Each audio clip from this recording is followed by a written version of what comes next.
Bonjour à tous. Bon, comme vous le savez, AAT a amené de grosses modifications sur l'aérien, donc on va tout traiter dans la vidéo. Pour ceux qui ne voient pas les vidéos, pensez à activer les notifications si vous êtes déjà abonné. Ça peut peut-être vous aider à plus facilement les trouver ou les voir, vu que certains m'ont dit qu'ils avaient des problèmes. D'ailleurs, n'oubliez pas de vous abonner, le pouce bleu. Et résultat, on va rentrer dans le vif du sujet avec le guide. Commençons avec les MIO. Là, ce que vous avez à l'image, c'est trois types de MIO. Vous avez à gauche Mitsubishi Supermarine et qui ont pour catégorie MIO haute agilité. Au centre, vous avez Morane Saunier qui est le concepteur basique entre guillemets pour les avions légers, donc c'est-à-dire les petits modèles. Et vous avez à droite Aichi et NAA qui sont eux les concepteurs longue portée. Alors les concepteurs longue portée, ils fonctionnent aussi bien sur les avions moyens que sur les avions légers. CMIO apporte de très gros changements, on va être clair. Pour ma part, j'avais un problème, c'est qu'avec autant de stats, comment on pourrait équilibrer le truc? Parce que plus vous avez de variables, plus trouver un équilibre est compliqué. On m'avait dit que au final, il n'y aurait pas de souci, que la plupart des bonus s'annuleraient entre eux, et donc que ça équilibrerait enfin que ça égaliserait en tout cas le tout. J'avoue, j'étais sceptique et je le suis toujours. Pour faire simple, à gauche vous avez Mitsubishi Supermarine, donc les deux japonais et anglais ont donc le haute agilité, sauf que en dessous de Supermarine, vous voyez que j'ai rajouté un autre Supermarine. En fait, dans la version Supermarine, vous avez donc la même chose que le japonais, mais vous avez deux particularités, c'est-à-dire deux points de talent que le japonais n'a pas, qui sont des particularités anglaises, et qui vous permettent, je vous l'ai encadré, de choper chacun 10% de défense aérienne, ce qui fait qu'on passe de 15 à 35. Et en fait, c'est là où ça va être problématique, c'est que certains MIO ont des particularités. Ce qui fait que ça rend le truc d'autant plus compliqué à équilibrer, et ce qui pour le joueur n'est pas terrible parce que résultat vous n'avez pas une vision globale en fait. À moins d'aller faire le tour de chaque pays, etc., ça devient vite un casse-tête. Pareil, par exemple, à droite, entre Aichi et NAA, alors là, bien sûr, pour les besoins du test, parce que ce que vous voyez, les 5 en haut, c'est les concepteurs retenus pour le test, NAA a aussi des bonus particuliers par rapport à Aichi. Et pour prendre un exemple que j'ai pas mis, mais Messerschmitt chez l'allemand, qui est, comme Roald Saunier, un concepteur d'avions légers, a lui aussi, par exemple, des bonus spécifiques. Donc en fait, on se retrouve avec des trucs un peu partout, et avec des pays qui partent clairement avec une avance sur les autres. Bon, donc ça, je ne vais pas vous mentir, pour l'équilibrage, ça va être compliqué. Alors, résultat, premier test. Parce qu'on va d'abord, avant qu'on parle des modèles, on va d'abord parler des tests. Donc, mon protocole de test, vous le connaissez, il est simple. Hein. Égalité technologique, on prend deux modèles et on les fait s'affronter. Il faut que les deux aient la même efficacité, que les deux aient la même détection, et on fait une parité industrielle. Donc c'est-à-dire que si les avions coûtent, vous en avez autant de chaque côté. Si un avion est plus cher, vous en aurez moins que l'autre, etc.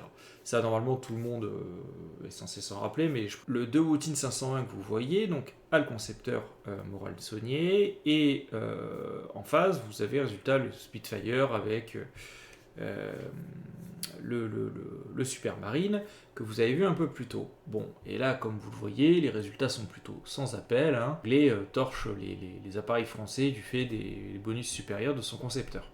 C'est-à-dire que les deux sont équipés de la même manière que le D520, donc la seule différence, elle se tient vraiment au concepteur. Donc là, vous le voyez, hein, il y a 400 appareils d'écart en termes de perte. Donc, clairement, si on a un écart en termes de concepteur, ce sera quasiment impossible de combattre sur un pied d'égalité. Donc, vu le postulat précédent, je me suis dit, on va aller tester plus loin. Donc là, résultat, on a le Spitfire avec Supermarine, on a résultat le japonais Akijimi Mitsubishi, et là on s'est dit on va tester les différentes variantes. Donc vous vous souvenez du 3MG, ça c'est le truc très en vogue chez les anglophones, mais que j'avais démonté dans mon précédent guide aérien. Je vous mets la fiche en haut. Et là donc vous avez le Spitfire avec le modèle que moi je recommandais. Ok. Quel changement par rapport à la méta précédente? À vrai dire, pas grand chose. La seule différence, c'est qu'on a remplacé le réservoir largable par le réservoir normal. Et donc, comme vous le voyez au milieu, parce que le résultat, c'est le premier combat auquel on va s'intéresser, je les ai fait combattre. L'avion Mitsubishi étant moins cher, vu qu'il a 34 de prod au lieu de 38, forcément, il y en a plus. Donc, ils sont 11 200 contre 10 000. Au final, on assiste à quoi? Une victoire du Spitfire. Alors maintenant, pour le ratio de perte, qu'est-ce que vous faites pour savoir si on a un ratio de perte positif ou négatif? C'est simple, vous prenez votre 1803, parce qu'il faut déduire les accidents, vous le multipliez par 38, et vous le divisez par le coût de l'appareil que vous affrontez, donc en l'occurrence 34. Et résultat, ça nous donne une valeur. J'ai mis la valeur à droite du tableau, 2015. C'est le nombre d'avions qu'il n'aurait pas fallu dépasser pour que les deux appareils soient à égalité. On voit, résultat, que le japonais, sur ce combat, a subi 2040 pertes. Donc 2040 sur 2015, en vrai, bon, ça peut être une marge d'erreur, etc. J'ai relancé les tests, bon, ça reste après toujours dans la même marge, mais voilà. Donc je me suis dit, il faut approfondir le test. Donc j'ai fait quoi? C'est le test que vous voyez en haut à droite. J'ai augmenté le nombre d'avions pour voir si au final c'était une question de masse critique ou pas. Et donc là, comme vous le voyez, on a eu 2414 pertes et en face ils en ont eu 2834. Il aurait fallu qu'ils soient en dessous des 2700.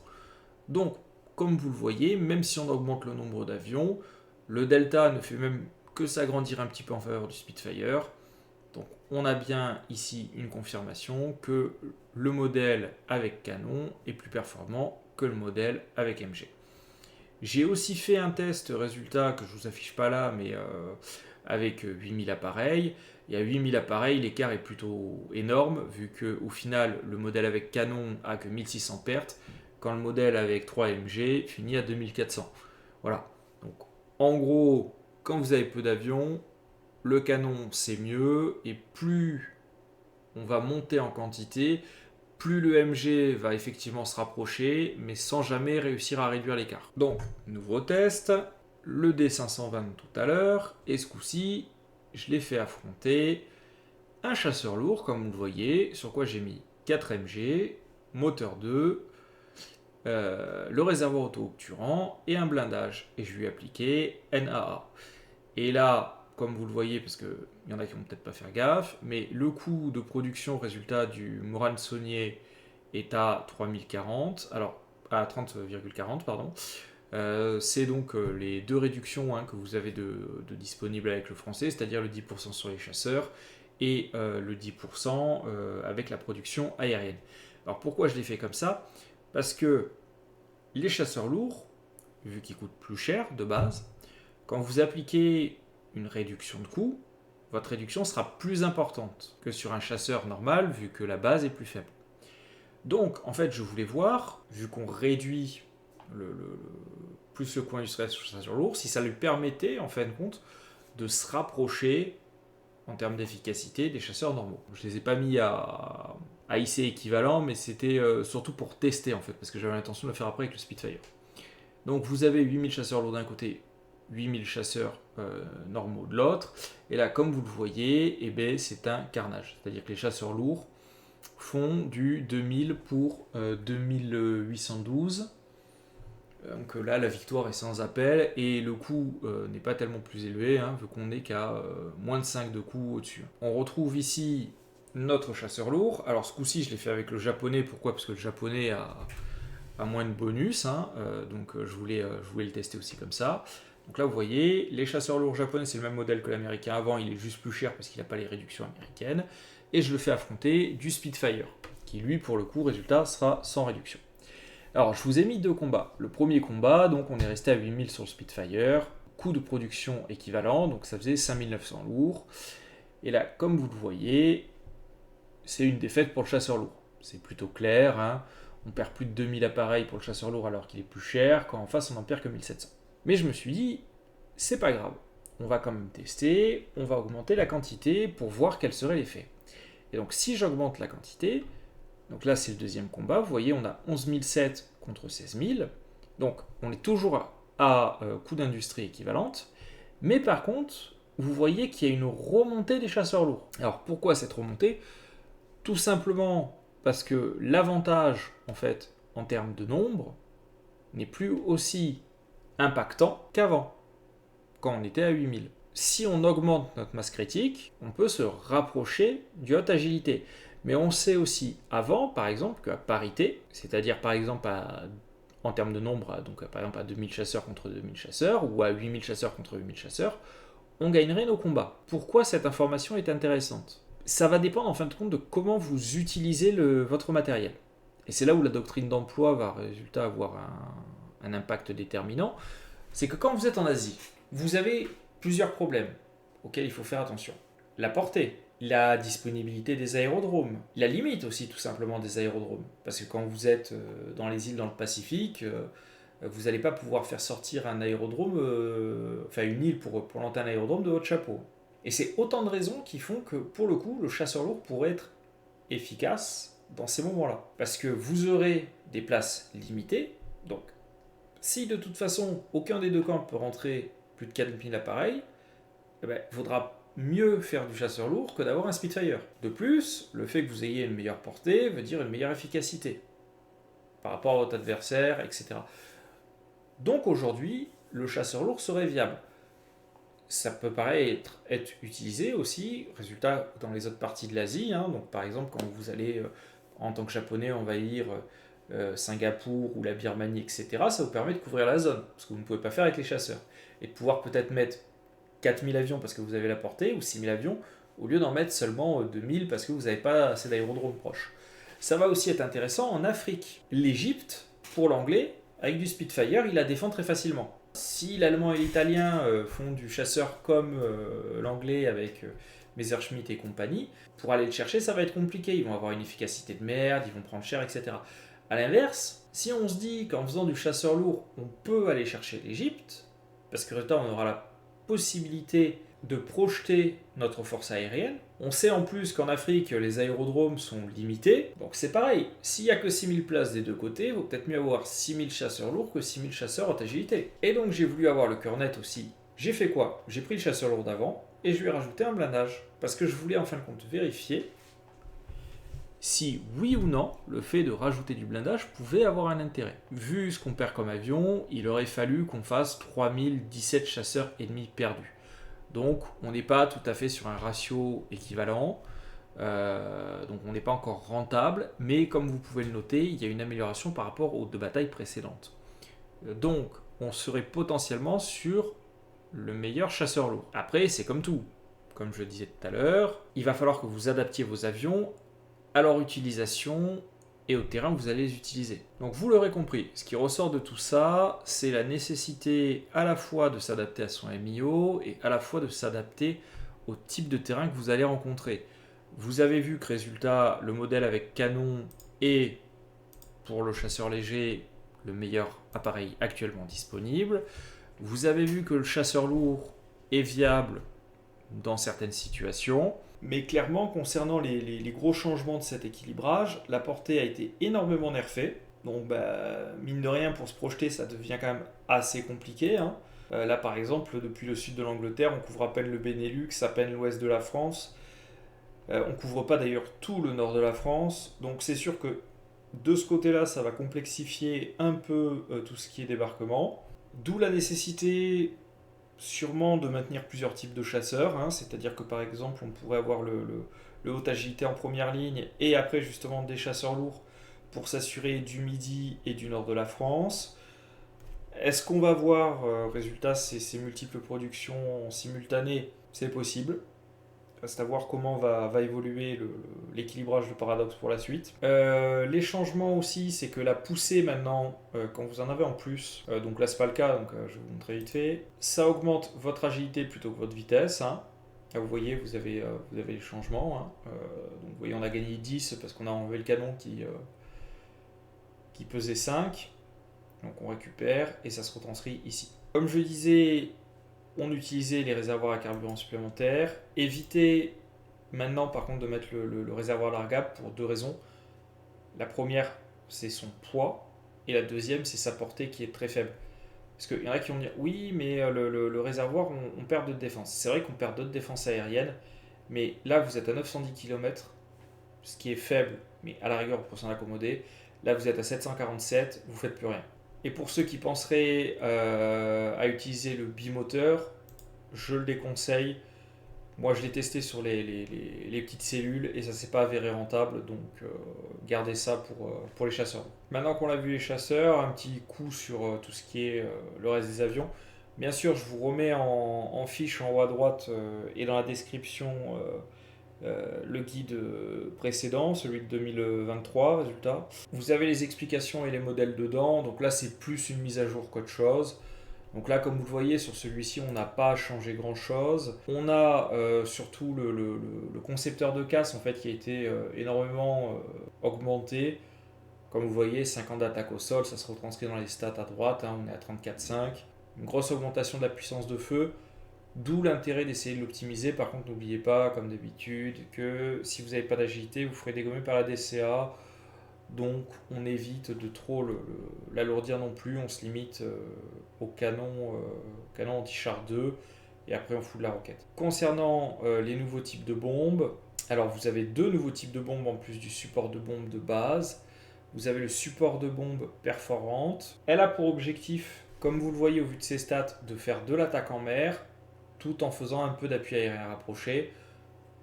Perso, je suis pas fan. Si vraiment je veux faire de l'attaque en mer, je vais aller me foutre une torpille. Et après, par exemple, si je veux que ça puisse faire un peu l'attaque au sol, je vais aller me coller 2 roquettes. Mais personnellement, je n'irai pas chercher ça. Vous avez après le support de bombe lourde, qui est une évolution du support de bombe. Alors, comme vous le voyez, le coût est le même. Et l'avantage, c'est que tout en ayant le même coût que le support de bombe, on chope les stats de la petite soute à bombe. Voilà. On a donc le 8 d'attaque au sol, hein. On a un peu plus d'attaque navale. Par contre, c'est contrebalancé par 2 choses. C'est plus lourd, donc ça veut dire plus de poids, donc moins d'agilité, vu qu'on perd de la poussée. Et surtout, on perd plus d'agilité de base, vu qu'on est à moins 20, quand là on est à moins 15. Donc là aussi, le support de bombe, j'avoue, je préfère mon canon anti-char 2. Voilà. Donc vous avez mon avis sur la question. Après, vous faites ce que vous voulez. On va vite fait passer sur les torpilles. Alors les torpilles, elles ont été modifiées aussi. Donc vous avez la première qui a été un peu nerfée par rapport à la précédente. Elle a moins de ciblage naval. Les résultats, ils ont fait une évolution. Alors là, vous avez la 2. Donc comme vous voyez, le ciblage naval augmente. Hein, on est passé à 8. L'attaque navale a augmenté de 5. Par contre, comme vous le voyez aussi, le poids a vachement augmenté. Donc le coût n'a pas changé, effectivement, par rapport au coût, on a entre guillemets un meilleur potentiel destructeur. Mais l'augmentation du poids fait que vous avez une enclume. Et donc voilà ce que ça donne avec résultat une torpille 3. Donc on a perdu un peu en agilité par rapport aux autres, mais on a une augmentation de dégâts en ciblage naval. Ça peut valoir le coup, voilà. Ça c'est pas de doute là-dessus. Après c'est toujours la même chose, hein, c'est que pour faire la chasse au naval, on est trop court en portée. Donc je vais faire vite fait un tour sur les tags. Donc là le tag c'est pareil, on a repris le modèle du chasseur lourd de tout à l'heure. Donc on a foutu un obturant, on a foutu un réservoir à carburant, on a foutu 2 blindages, moteur 2, on a mis une soute à bombe et on a mis 3 roquettes. Et vous voyez, ça me donne ça. Alors là, résultat, je suis sur le avion tactique multirole. Donc voici les bonus. Hein. C'est pas fou, hein, je précise, s'il y en a qui veulent faire du chasseur lourd avec ça, je vous le conseille pas. Le chasseur lourd maintenant est vraiment dépendant des MIO que vous avez vu en début de partie, en début de vidéo, pardon, avec le japonais et l'américain. Et alors ici, vous avez ma version navale, donc en bas, bah, pour le coup, il n'y a rien qui bouge. Alors après, en bas, on aurait pu imaginer des modifications, hein. On aurait pu imaginer par exemple un radar air-sol, mais résultat, ça veut dire que vous devez modifier de ce côté-là. Maintenant, si vous voulez pas avoir de détection de surface, etc., tatati, bon, moi personnellement, j'avais aussi retenu ce modèle. Voilà. Niveau poids, on est bon. On aurait un peu plus d'attaque navale, mais moins de ciblage. Ça peut s'entendre. En fait, tout est une question de savoir. Là, l'avantage, c'est que vous frapperez plus fort. Dans l'autre cas, ben, au final, vous frapperez plus souvent. Bon, c'était pour vous donner des exemples, hein. Amusez-vous après à faire vos modèles.